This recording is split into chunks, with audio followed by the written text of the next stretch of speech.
বাংলা একটা প্রবাদ আছে, ধর্মের কল বাতাসে নড়ে। বেশি দিন অন্যায় জিনিসকে আপনি গোপন করে রাখতে পারবেন না, সেটা মানুষের সামনে আসবেই। আর অন্যায় যা আপনারা করেছেন, যেভাবে সংগঠিত অপরাধ আপনারা করেছেন, আপনাদের জেলের ঘানি টানতেই হবে। সে আজ আর কাল, হয়তো দুদিন দেরি হবে। অপরাধটা পুরোপুরি সংগঠিত অপরাধ। যে অপরাধ করে সে অপরাধী, আর যারা অপরাধীদের মদত দেয়, অপরাধীদের বাঁচানোর জন্য বারবার প্রমাণ লোপাটের চেষ্টা করে, তারাও কিন্তু সমানভাবে অপরাধী। আরজি করের ঘটনাটায় গতকাল একটা নোটিশ সামনে এসেছে, যে নোটিশটা পিডব্লিউডি কে ডাক্তার সন্দীপ ঘোষ করেছিল সেমিনার রুমের পাশের বিল্ডিংটা ভাঙার জন্য।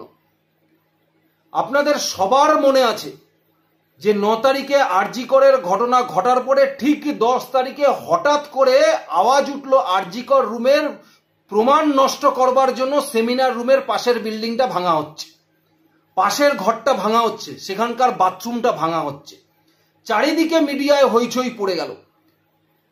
যেখানে দাঁড়িয়ে একজন ডাক্তার 36 বছর বয়স, অন ডিউটি অবস্থায় পৈশাচিকভাবে অত্যাচারিত হয়ে, ধর্ষিতা হয়ে তার খুন হয়ে গেল। কোথায়? তার কর্মক্ষেত্র। আর কর্মক্ষেত্রটা কোথায়? আরজি কর মেডিকেল কলেজের মতো একটা হাসপাতালে। সেখানে পুলিশ দাঁড়িয়ে সেই ক্রাইম স্পটটাকে কোথায় কর্ডন করে রাখবে যাতে কেউ সেখানে ঢুকতে না পারে। সকালবেলায় ভিডিওতে আমরা দেখেছি একাধিক মানুষ সেখানে ঢুকেছে বেরিয়েছে, ঢুকেছে বেরিয়েছে। তারপরে দাঁড়িয়েও সেই ক্রাইম সিনের আশেপাশে যেন কেউ হাত না দিতে পারে, সেটা পুলিশের দেখার দায়িত্ব ছিল। কিন্তু হঠাৎ করে সন্ধ্যেবেলার পর দেখা গেল যে সেই সেমিনার রুমের পাশের বিল্ডিংটা হঠাৎ করে ভাঙতে শুরু করলো, বাথরুমটা ভাঙতে শুরু করলো। পুলিশ বসে আছে পাশে। সেই সময় দাঁড়িয়ে আলোড়ন পড়ে গেল যে তথ্য লোপাট করবার চক্রান্ত শুরু করেছে।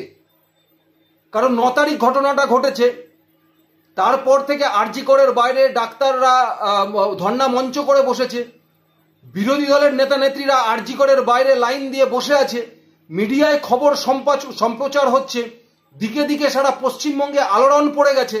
আর তার মধ্যে দিয়ে গিয়ে হঠাৎ করে পিডব্লিউডি যেখানে ঘটনাটা ঘটেছে ঠিক তার পাশের রুমটা হঠাৎ করে গিয়ে ভাঙতে শুরু করলো। যখন প্রশ্ন করা হলো, সবার আগে কলকাতা পুলিশই বলল যে ওয়ার্ক অর্ডারটা নাকি 1 বছর আগে দেওয়া হয়েছে। তারপরে কিন্তু সন্দীপ ঘোষ একবারও স্বীকার করেনি যে যেদিনকে ঘটনাটি ঘটেছে 9 তারিখে, তার পরের দিনে 10 তারিখেই কিন্তু এই বিল্ডিংটাকে ভাঙতে বলা হয়েছে, এই রুমটাকে ভাঙতে বলা হয়েছে, বাথরুমটাকে ভাঙতে বলা হয়েছে। এখন প্রশ্ন হলো, কি এত তাড়াহুড়ো ছিল? কেন এত তাড়াহুড়ো ছিল? আর যদি হাসপাতাল কর্তৃপক্ষের তাড়াহুড়ো থেকেও থাকে, যদি সন্দীপ ঘোষের তাড়াহুড়ো থেকেও থাকে, তাহলে পুলিশ কেন সেটাকে করতে দিল? তখনও তো কেস সিবিআই এর হাতে যায়নি। পুলিশ সেটাকে কেন করতে দিল? পুলিশ সেটাকে ধামাচাপা দেওয়ার জন্য বলছে 1 বছর আগে এর অর্ডার হয়েছে। কিন্তু যখন তথ্য সামনে আসলো তখন সবাই দেখলো 10 তারিখেই ওয়ার্ক অর্ডারটা হয়েছে। আপনারা যদি একটু ওয়ার্ক অর্ডারটা ভালো করে লক্ষ্য করেন, আমি বারবার এটাকে পড়ছিলাম, যে আপনারা দেখতে পারবেন এই ওয়ার্ক অর্ডারটা যদি আপনারা ভালো করে পড়েন, যে এই ওয়ার্ক অর্ডারটা একা সন্দীপ ঘোষ না, অনেকে বসেই তৈরি করেছে, অনেকের মস্তিষ্ক থেকেই বেরিয়েছে। আর এই ঘটনাটা শুধুমাত্র যে সেমিনার রুমে অভয়ের মৃতদেহ পড়েছিল, ঘটনাটা যে সেমিনার রুমেই হয়েছে তারও এখনো কোনো প্রমাণ যেহেতু পাইনি, সুতরাং এই ওয়ার্ক অর্ডারের মধ্যেই অনেক কিছু লুকিয়ে আছে। সন্দীপ ঘোষকে জিজ্ঞাসাবাদ করলে সবটাই বেরোবে, কে করেছে, কেন করেছে, সবকিছুই সন্দীপ ঘোষ জানে। এই ওয়ার্ক অর্ডারটা যদি আপনারা একটুখানি লক্ষ্য করেন, ওয়ার্ক অর্ডারের প্রথম প্যারাগ্রাফেই লেখা আছে, দেখুন কবে বেরিয়েছে, ডেটটা ভালো করে লক্ষ্য করবেন। ডেটটা 10 তারিখে, যেদিন অভয়ের মৃত্যু হয় 9 তারিখে, ঠিক তার পরের দিন। যে পিডব্লিউডি কে একটা কাজের দায়িত্ব দিলে মাসের পর মাস, বছরের পর বছর চলে যায়, যে হসপিটালে আপনি একটা বেড পেতে গেলে বারবার আপনাকে ঘুরতে হয়, যে হসপিটালে একটা অপারেশনের ডেট পড়ে 6 মাস, 8 মাস, 1 বছর পরে গিয়ে সেই হাসপাতালে এত তাড়াহুড়ো পিডাব্লিউডির যে গিয়েই পরের দিনে গিয়ে ক্রাইম হয়েছিল যে স্পটে, তার পরের রুমেরই দেওয়াল ভাঙতে হলো। কেন পিডাব্লিউডিকে আটকানো গেল না? যদি তর্কের খাতিরে আমি ধরেও নিতাম এই নোটিশটা খবরে আসার আগে, যে পুলিশের কথা হিসাবেও ধরে নিতাম যে 1 বছর আগে দেওয়া হয়েছিল অর্ডারটা, তাহলে এই অর্ডারটাকে কলকাতা পুলিশ আটকে দেয়নি কেন? কলকাতা পুলিশ পিডাব্লিউডিকে চিঠি করে তখন বলেনি কেন যে ক্রাইম স্পটের পরের রুমটাকে আপনাদের ভাঙা যাবে না, ভাঙা যাবে না? এখন কেন বলেনি কলকাতা পুলিশ?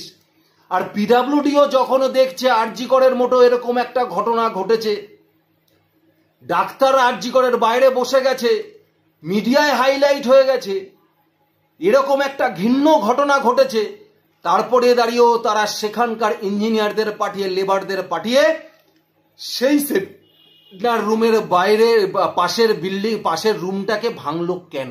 হঠাৎ করে পুলিশের উপস্থিতিতে ভাঙলো কেন?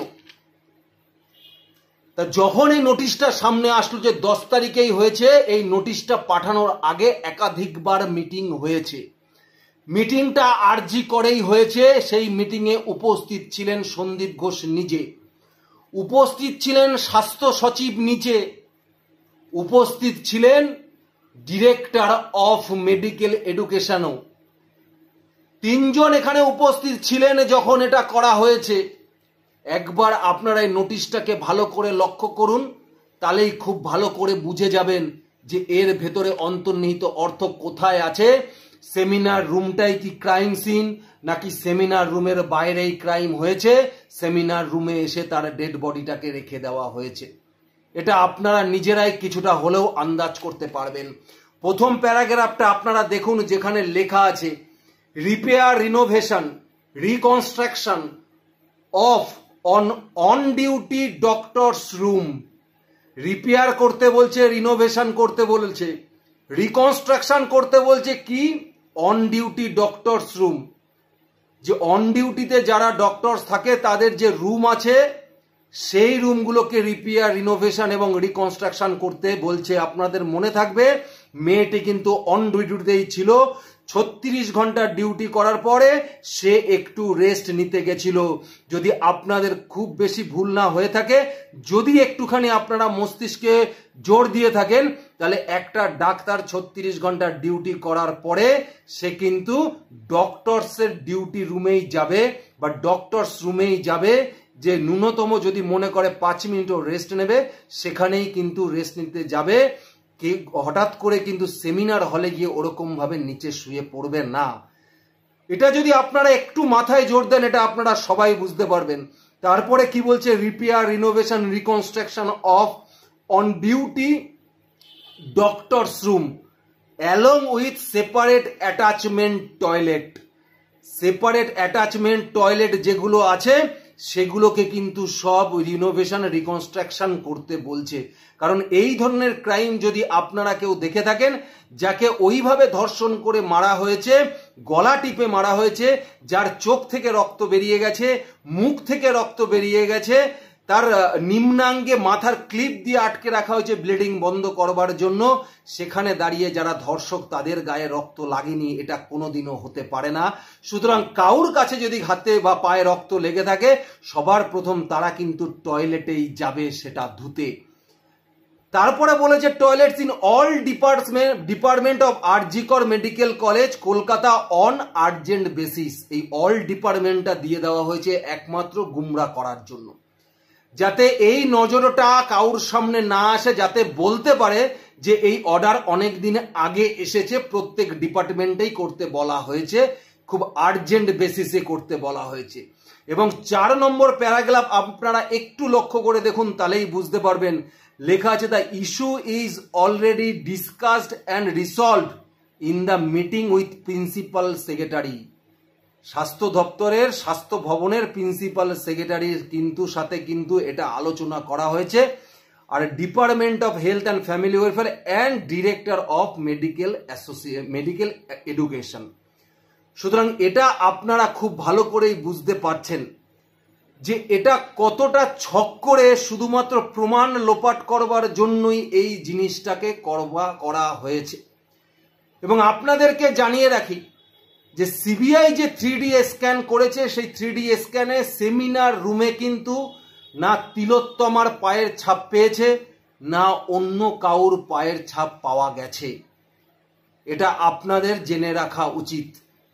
তাহলে যে মহিলাটি ধর্ষিতা হলো, যে মহিলাটির উপর পৈশাচিক অত্যাচার করে তাকে মেরে ফেলা হলো ওই সেমিনার রুমে কিন্তু তার কোনো পায়ের ছাপ পাওয়া যায়নি। হতে পারে ওই সেমিনার রুমে সকালবেলায় একাধিক লোক ঘোরাফেরা করেছে, তার জন্য তার পায়ের ছাপ নষ্ট হয়ে যেতে পারে। অথবা ঘটনাটা সেখানে ঘটেইনি, অন্য কোনো রুমে ঘটেছে, এনে তাকে ওই ঘরে রাখা হয়েছে। আগামী দিনে এর বিচার সিবিআই করবে, কোর্টের কাছে তার রিপোর্ট জমা দেবে। একটা ক্রাইম স্পটে অতগুলো লোকের ভিড়, কলকাতা পুলিশ সব জানার পরেও চুপ করে আছে। একটা স্বাস্থ্য দপ্তরের প্রিন্সিপাল সেক্রেটারি, সে স্বাস্থ্যমন্ত্রীর সাথে আলোচনা না করে হঠাৎ করে 9 তারিখে এই ঘটনা ঘটার পরে 10 তারিখে এরকম একটা ওয়ার্ক অর্ডার পিডব্লিউডিকে কোনোদিন সন্দীপ ঘোষ পাঠাতে পারে তার সাথে আলোচনা করে, যদি স্বাস্থ্য সচিবের মদত না থাকে।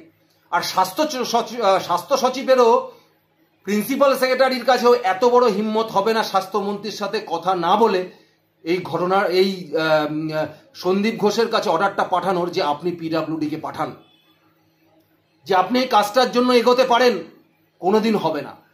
তা সুতরাং শুধুমাত্র সঞ্জয় নয়, যারা যারা আছে তাদের যেরকম নিতে হবে, তার সঙ্গে কলকাতা পুলিশের পুলিশ কমিশনার, স্বাস্থ্য সচিব এবং সর্বশেষে স্বাস্থ্যমন্ত্রী তথা মুখ্যমন্ত্রীকেও সিবিআইয়ের উচিত জেরা করার। তাই ঘটনার প্রভাব এমন দিকে এগোচ্ছে, আগামী দিনে আর বাঁচার উপায় নেই। তাই বলেছি, ধর্মের কল বাতাসে নড়ে। অপরাধ বেশি দিন চেপে রাখা যায় না, শাক দিয়ে মাছ ঢাকা যায় না। তাই আর এই অপরাধে পুরোপুরিভাবে কলকাতা পুলিশ অফিসাররাও কিন্তু সামিল আছে, কারণ তাদের চোখের সামনেই ক্রাইম স্পটগুলোকে ডিস্ট্রয় করা হয়েছে। এর সাক্ষী সারা কলকাতার মানুষ রয়েছে, সারা মিডিয়ায় তারা দেখেছে। সুতরাং একটু অপেক্ষা করুন, আমাদের ধৈর্য ধরা ছাড়া আর উপায় নেই।